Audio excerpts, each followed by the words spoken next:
It has brought joy, happiness, pleasure to just millions of people over the years.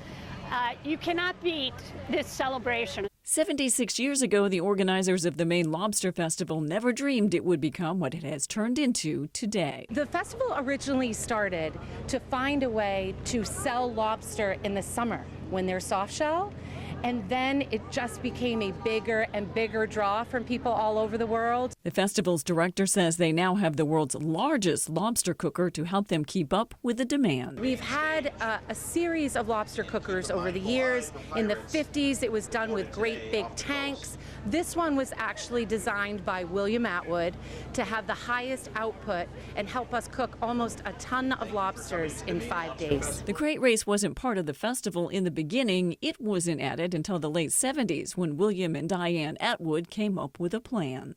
And they were trying to find things for all of us kids that were underfoot to do.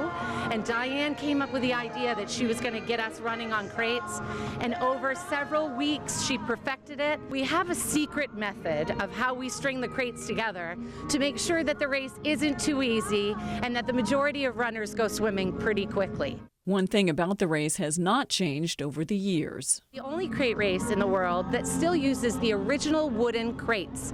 Now, those crates are no longer used by lobstermen. They've been innovated and there's much lighter, lightweight plastic ones now, but we still use the original wooden ones. One race participant says she's been watching for years and can't wait to test her skills. It's my first year doing it for real. Usually I just go after everything's done, but this is going to be fun. Artist Robert Lee Perry was a master shipbuilder for the U.S. Navy during World War II. He carved the chair for the festival sea goddess to sit in. The special chair is still in use, but this year the position of sea goddess was changed to the Maine Lobster Festival delegate, who will advocate for Maine's lobster industry. So a big part of our event this year is we have partnered with the Maine Lobsterman Association and the Maine Lobster Community Alliance to raise money for the Save Maine Lobsterman campaign. I think this event helps the lobster industry by bringing attention to our product. We're very sustainable in what we do on the ocean every day, and we appreciate the support from our community.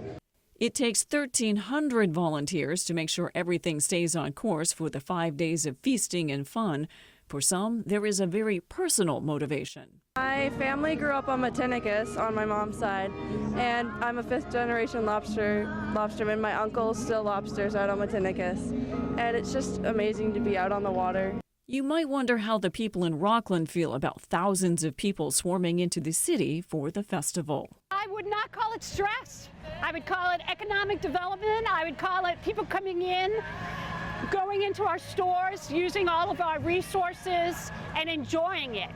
I'm Susan Farley for Fox 22.